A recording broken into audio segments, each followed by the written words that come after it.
Jnanam paramam dheyam. Knowledge is supreme.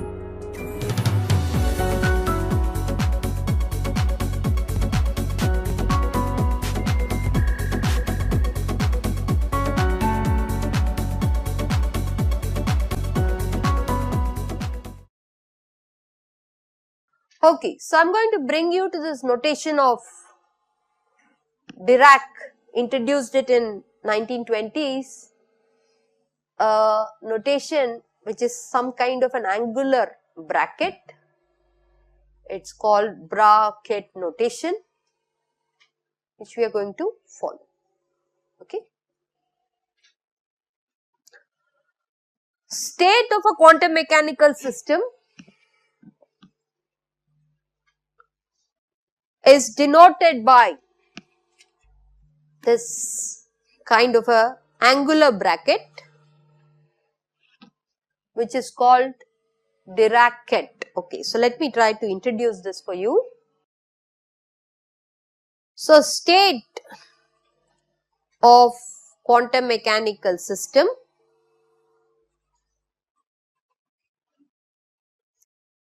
we denote this by an angular bracket with a Greek letter psi,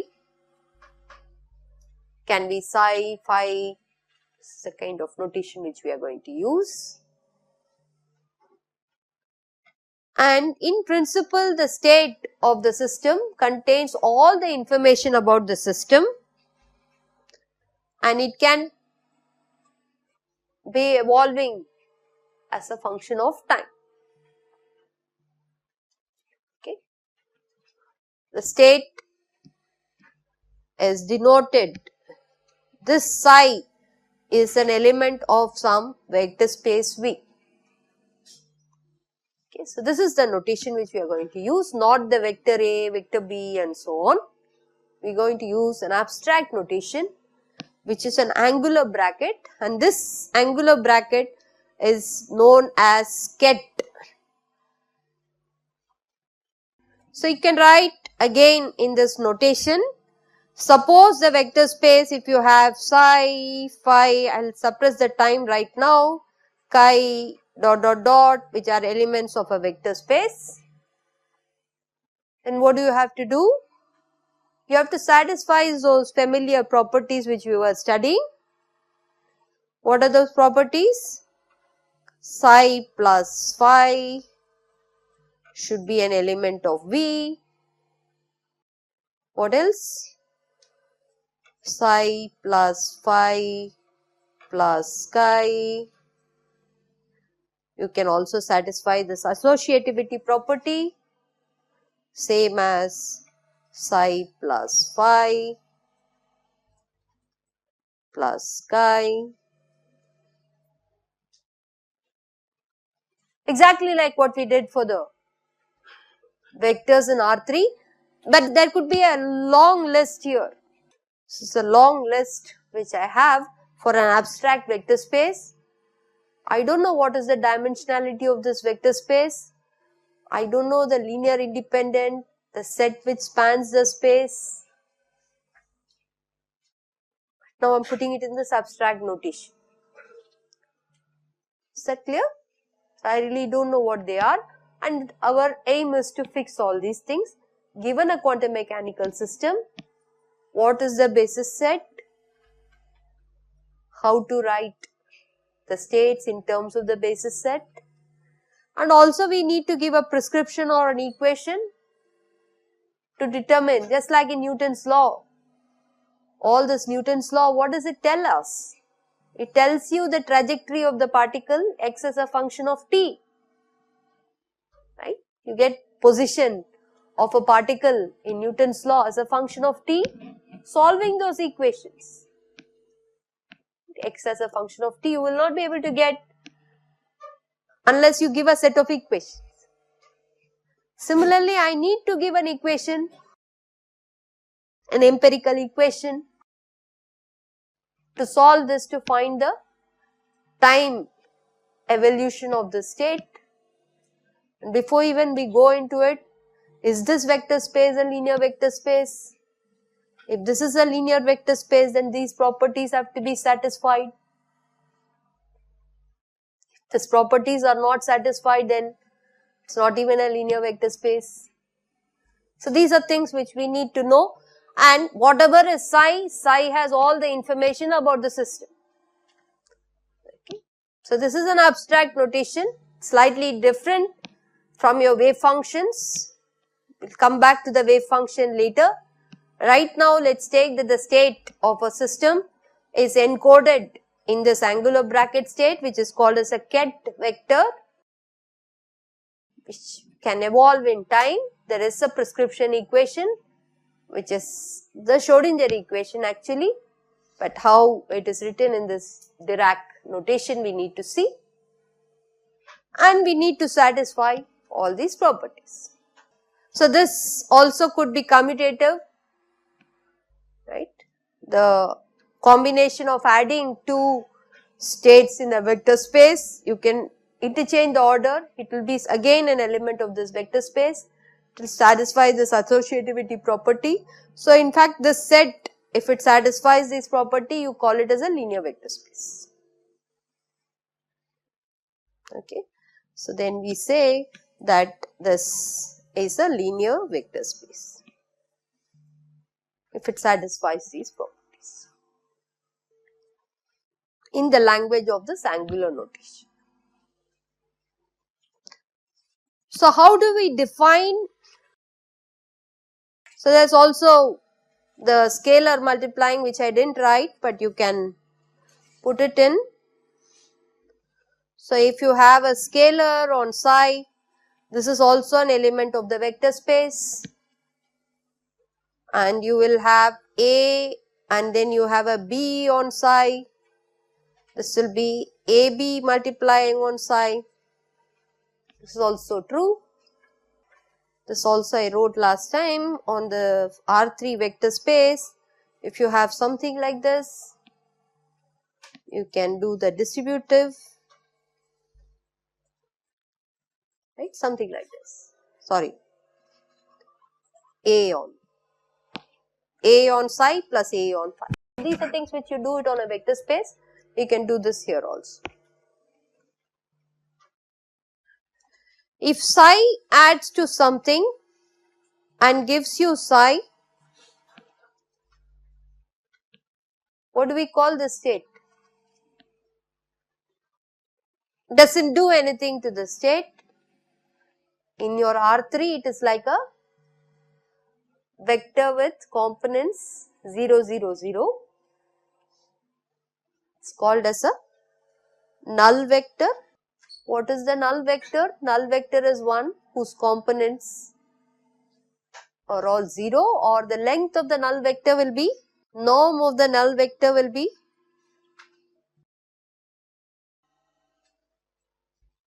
0, right.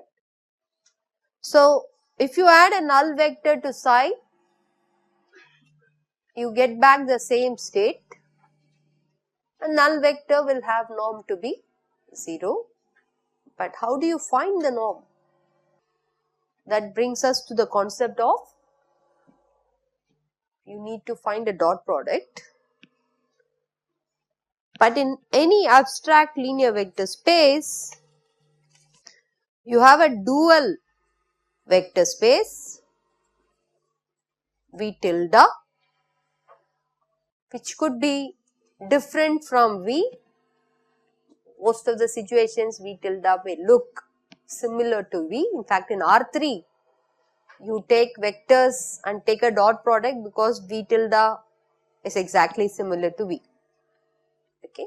But in general, a dual vector space will be different from your original vector space, where we denote states by a different angular bracket.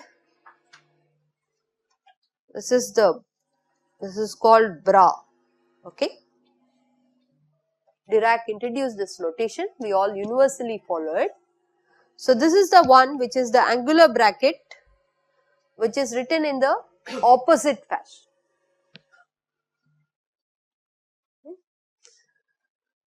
So this bra notation which we introduce, this will also satisfy the same set of properties which you saw for the vector space V, but in this notation. So you will have psi plus phi should be an element of V tilde and so on. So why have we introduced this notation? So with this notation, we can define an inner product. So the quote unquote dot product which we studied in R3, we could write some psi times phi, a ket contracted with the bra. This is supposed to be like a dot product which will give you a scalar, and this is sometimes called as a inner product.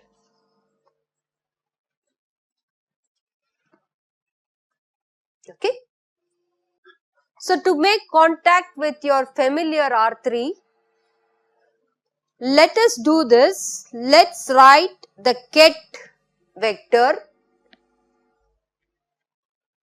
as a column. Okay, suppose I want to write a ket vector psi as x1, x2 and x3. Then to get a number, you are all familiar with matrix mechanics. The corresponding dual vector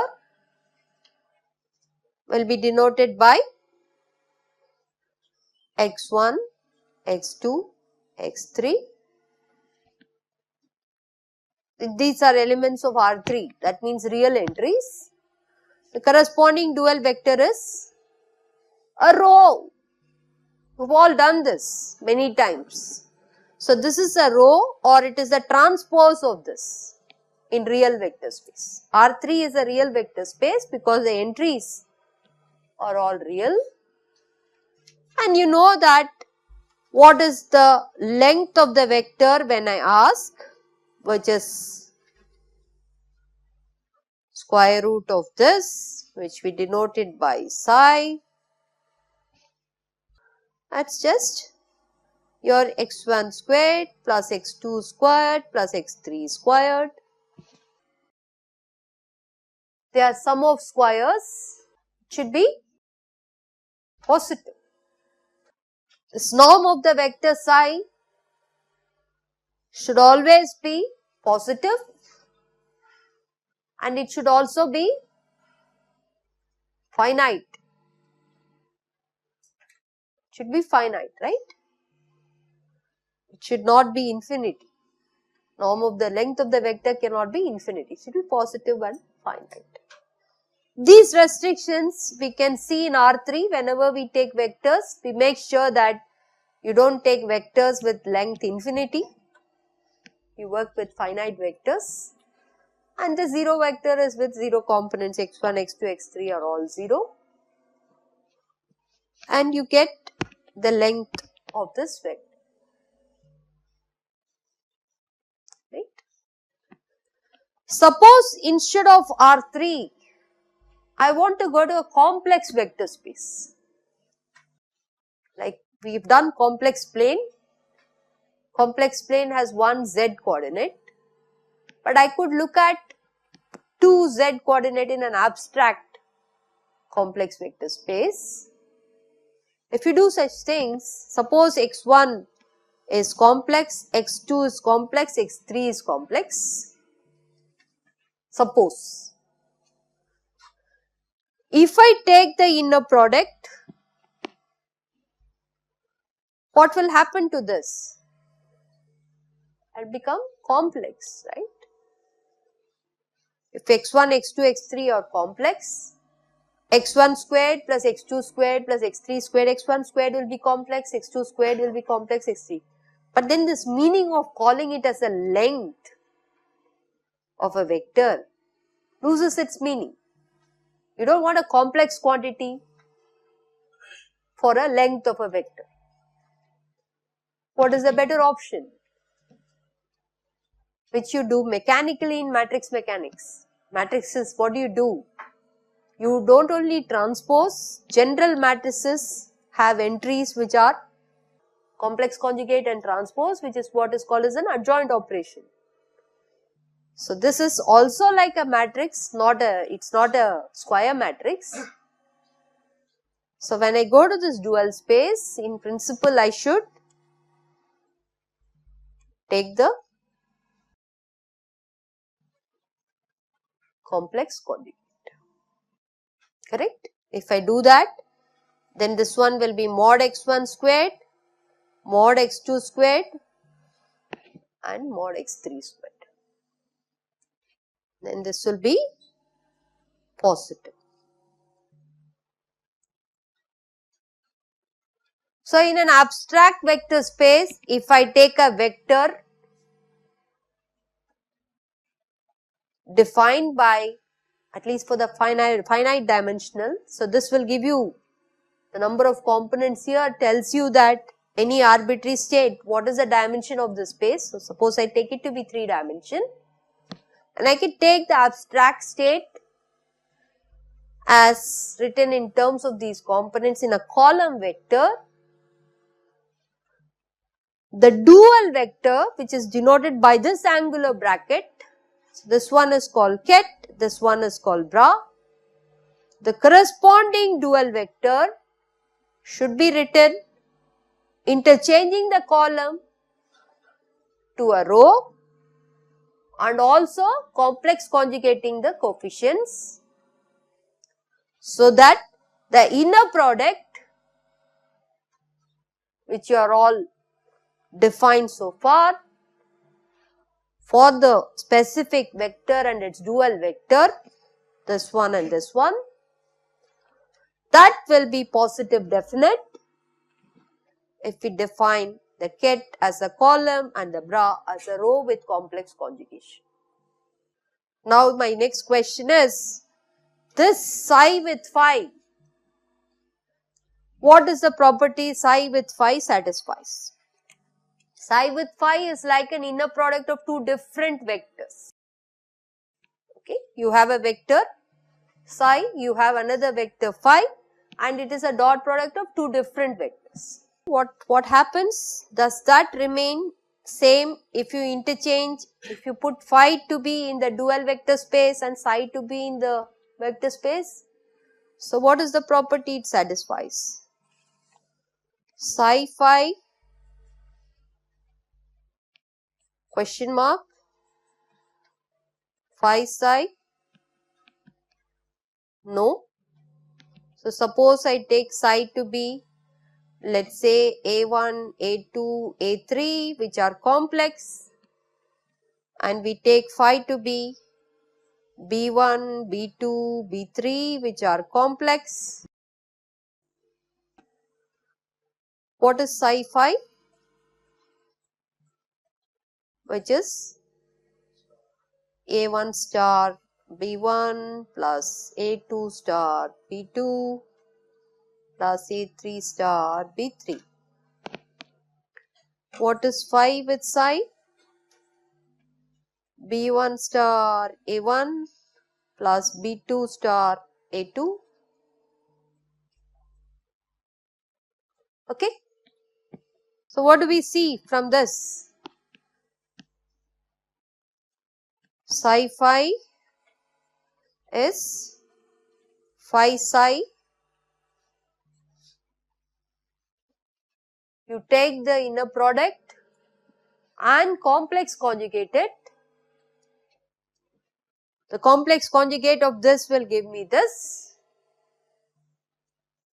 right? This ordering is unimportant. Calling it as B1 star A1 is same as A1 B1 star. The star of that is same as this one. So this is a property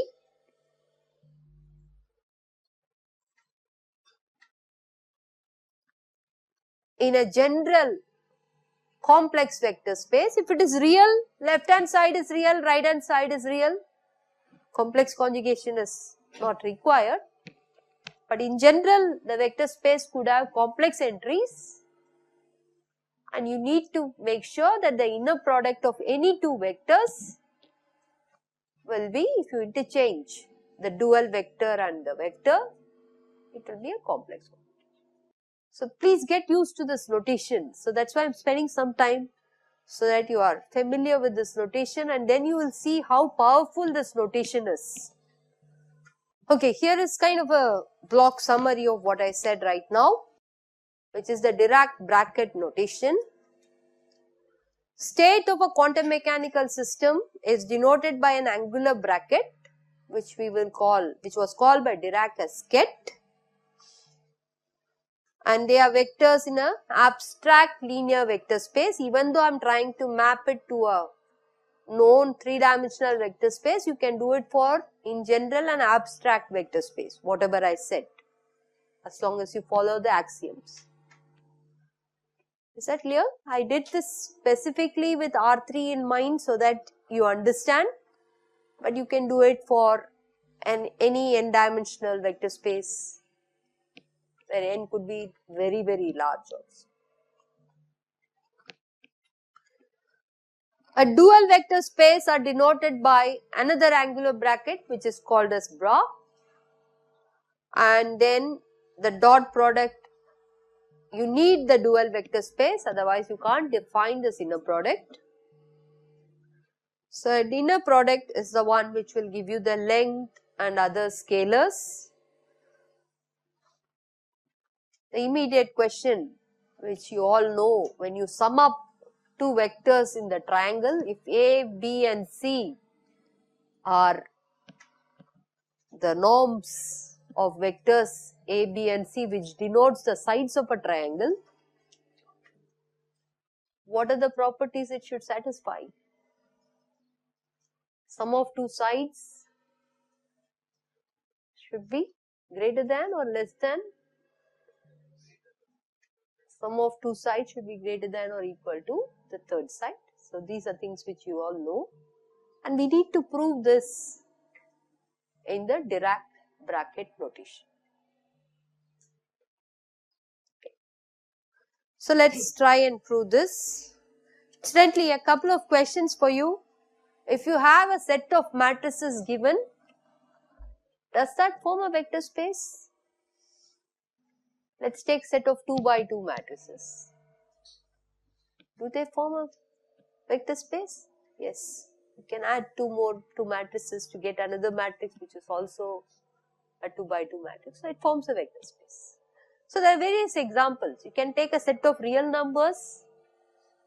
They also form a vector space. Set of complex numbers, they also form a vector space. You can also have column vectors with a column with n entries. They form an n-dimensional vector space, and so on. So you can have examples. You can also have examples where you can take a differential equation and find a solution. There can be many solutions to the differential equation, and the linear combinations of the solution will also be a solution of this differential equation.